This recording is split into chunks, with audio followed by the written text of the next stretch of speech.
Bush and me, we're back, baby. Week 2 of the playoffs. Sunday games. Sunday Funday. You love your Sunday Funday. We're going to do. start it off in Kansas City with the Cleveland Browns, who didn't look like historical Cleveland Browns last week, up and down the field. Are they going to be able to dominate this game against the Chiefs? Vegas has the Chiefs as a 10-point favorite. Bush, what do you see happening in Kansas City? I think this is going to be a hard-fought game in the beginning. In the beginning, I think the Browns come out, do what you're good at doing, you know. Obviously, Baker Mayfield did have some success last week. He threw the ball really well, but they were up. They were playing from a positive standpoint for most of that game. You're facing the Kansas City Chiefs. I don't see the same mistakes that happened last week that are going to happen this week. But the Cleveland Browns need to do a couple of things here. Use that O-line you have, okay? You were ranked pretty much number 1 overall. Use those big guys up front. Use your tight ends. Get that running game going. Get Chubb going. Get Hunt going. And make sure that that is how you're going into this game attacking the Kansas City Chiefs. Running the ball down their throat, being physical. Who's going to be the most physical team come Sunday in this matchup? Okay? Do it on the defensive side too. Myles Garrett, I'm looking at Myles Garrett to heat it up a little bit. He didn't have any sacks last week. This is an opportunity for him to get after Patrick Mahomes. I know that he's going to be facing Eric Fisher, and he made the Pro Bowl and all that good stuff. But I think this is an opportunity for him to go into Kansas City, make Patrick Mahomes' life a little bit tougher come Sunday. And I think the Browns can be competitive up until around halftime. And then I think the Kansas City Chiefs are going to, some of that, bye week rust is going to be wearing off, and they're going to get their playmakers. Patrick Mahomes is going to find a way to make, to make his guys happy. He's going to spread the ball all around the field. And this is an exciting matchup, and I'm just trying to figure out how can the Cleveland Browns have some success, run that ball, okay, lean on the big guys up front, and feed Jarvis Landry early. Feed him early. You got to make sure he's playing too. I heard he got downgraded. So check the status on that one for Jarvis. But everybody saw what the Browns did last week. Everybody saw it. I don't think anybody expected it to be that big either. And everybody's all over them this week. But you know who else saw it was Steve Spagnuolo and the Chiefs defensive coaches. I mean, they were game planning for them for 2 weeks. So you had everything installed the first week. Then you get to watch that game and you say, oh, let's do this against that. Let's do this against that. It's like watching an extra game of film. The thing that scares me, though, Kareem Hunt, he's been red hot. The balance between him and Nick Chubb. He's an animal. And he's going up against his old team. There's some extra incentive there. But can he control the whole game? I don't think so. At the end of the day, you got Patty Mahomes. We saw what he's done in the playoffs. His only loss in the playoffs was to Tom Brady in New England in that AFC Championship game. That without an offsides call, he could be undefeated in the playoffs with 2 Super Bowls. We don't know. Until I see something different, I'm sticking with Kansas City. I think, like you said, this could be close early with the way that Cleveland runs the ball. But I just think Patty Mahomes, Andy Reid, play calling, it's going to be a 37-21 type of game. 37-21. I like that. I think it can either be a blowout, but I really, this is why I really feel like it's going to be a little bit closer. Patrick Mahomes in the beginning of the season played well. Halfway through the season was lighting it up. Towards the end of the season, once you get to week 15 and they start to face the Saints, that first half of that Saints game, he was on fire. That second half, you started to see the O-line give up some pressures, okay? They started to light Patrick Mahomes' ass up. Trey Henderson got after him a couple times. I forget who it was on the Saints, but they got after him a couple more times. I mean, they hit Patrick Mahomes hard, okay? And from Ford, you feel me? From that half into the rest of the season, listen, Patrick Mahomes, he threw 38 touchdowns and 6 interceptions throughout the whole year.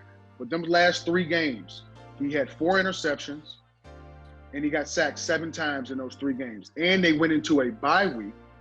So now you had 2 weeks to prepare. I just want to see what kind of, are these guys going to have the energy? Are they going to have the focus that they had early on in the season? I really think so. I think they have the head coach. I really think they have the leader to get it done. But that worries me. Those last 3 games, it worries me because they're entering the playoffs in such a negative way. Okay, but I also can look at back in 2009 when we started out 13-0 and we dropped our last 3 and we had a bye and then we came out. Okay, we came out in that game and we looked a little sluggish. Tim Hightower took that ball 75 yards up the middle for a touchdown. I really feel like the Browns can come out hot. And just like we did back then in 2009, 2010, we beat the brakes off the Cardinals. I think the Chiefs are going to beat the brakes off the Browns. It's just unfortunate that the Browns are going to have to be in this situation up there because they're going to face a red-hot Chiefs team.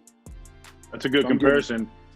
It's funny you say the last 3 games, but if you look at the Chiefs, the whole second half of the season, they were 0-7-1 against the spread. So the number that Vegas put out there that they thought the Chiefs should win by, they weren't winning by it. They were 0-7-1. They have not covered a spread in over 2 months. And now you're telling me they're laying 10 points? Vegas knows what they're doing here. The Chiefs are going to win. They're going to take all your money out there. You guys that think the Browns at 10 looks good. If it looks too good to be true, it usually is. Don't touch it. I'm going Chiefs. Okay, I like it. Chiefs here over here as well. Game 2 to wrap it up on divisional round weekend. We got to go back into the NOLA, baby. Let's go. Tampa Bay at Saints, round 3. The Saints took the first 2. Vegas has the line Saints -3. For our viewers out there, you know what's about to happen over the next 3 minutes. You know who he's going to pick, but let's give him the floor. Bush, what do you see? It is a third matchup, and I've, over the last couple of days, I've looked at the Week 1 matchup, and I went back and I looked at the Week 9 matchup. And the Tampa Bay Buccaneers have not struggled against any team like they did when they played the Saints. I mean, pretty much from top, as great as Tom Brady is, from the top to the bottom, I cannot tell you anything that the Buccaneers did better than the New Orleans Saints. I mean, offensive line-wise, when you look at it, Trey Hendrickson played in both of those games. He had 3 sacks, probably had 8 hits, okay? And Cam Jordan as well. They found a way to get to Tom Brady. The run game has been so-so. The Bucs are ranked in the top maybe 3 when it comes to rush defense. They're number 1 in rush defense. 80.6 yards a game, number 1. Yeah, and that's solid, man, and that's solid. But, their weakness are their DBs. Is their back half of their defense. So I can pretty much tell you that, most good coaches that I know of, they give a first 15 the night before the game. I can guarantee you about 11 or 12 of those first 15 that Sean Payton draws up are going to be pass plays. He's going to pass, and then he's going to find a way to open up the run. It has to. This is the formula that they've used. They shouldn't do anything different, in my opinion.